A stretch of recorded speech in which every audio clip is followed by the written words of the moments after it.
আসসালামু আলাইকুম বন্ধুরা, আমাদের কিন্তু ভিডিও করার সময় অনেক বিভিন্ন রকমের নয়েজ চলে আসে আমাদের রেকর্ডিং এর সাথে। তো বন্ধুরা, আশপাশের নয়েজের কারণে কিন্তু দেখা যায় আমাদের ভিডিওটা তেমন ভালো হয় না। তো বন্ধুরা, আজকের ভিডিওতে দেখাবো যে ক্যাপকাট দিয়ে কিভাবে আপনার বাইরের নয়েজগুলো রিমুভ করবেন। তো চলুন তাহলে কথা না বাড়িয়ে ভিডিও শুরু করা যাক।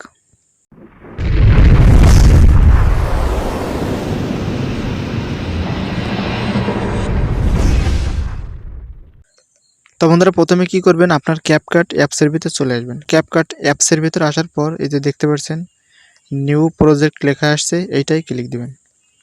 বন্ধুরা, এটা ক্লিক দেওয়ার পর আপনি যে ভিডিওটার নয়েজটি রিমুভ করতে চাচ্ছেন ওই ভিডিওটায় ক্লিক দিয়ে ভিডিওটি নিয়ে নেবেন। বন্ধুরা, ভিডিওটি নেওয়ার পর আমি আপনাদের দেখানোর জন্য কিন্তু ছোট্ট ভিডিওটি নিয়েছি যাতে সময় কম লাগে। তো ভিডিওটি নেওয়ার পরে এই যে ডান পাশে দেখতে পাচ্ছেন অ্যাড অপশন আসছে, আপনারা কি করবেন, এই অ্যাড অপশনে ক্লিক দেবেন।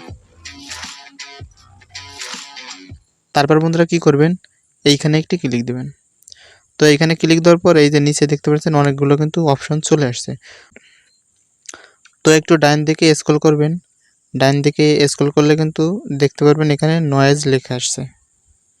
তো এই যে দেখতে পাচ্ছেন নয়েজ লেখা আসছে, তো আপনারা কি করবেন, এই অপশনটাতে ক্লিক দেবেন।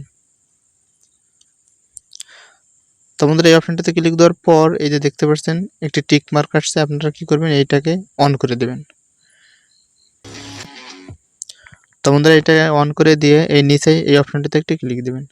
তো বন্ধুরা, এই অপশনে ক্লিক দেওয়ার পর আপনার ভিডিওর যে নয়েজ আছে নয়েজগুলো কিন্তু সব রিমুভ হয়ে যাবে। তারপরে ভিডিও সেভ করার জন্য কিন্তু তা তো সবাই আমরা জানি যে এখান থেকে সেভ করতে হয়। তো এখান থেকে আপনারা সেভ করে নেবেন। তো প্রতিটা ভিডিওর কিন্তু এখান থেকে আপনি নয়েজ রিমুভ করে নিতে পারেন। তো বন্ধুরা, আজকের ভিডিও এই পর্যন্ত। আশা করি বুঝতে পারছেন। ভিডিওটি যদি ভালো লাগে অবশ্যই একটি লাইক দিবেন, আর যদি চ্যানেলে নতুন হন সাবস্ক্রাইব করে রাখবেন পরবর্তী ভিডিও পাওয়ার জন্য। তো সবাই ভালো থাকবেন, সুস্থ থাকবেন। আল্লাহ হাফেজ।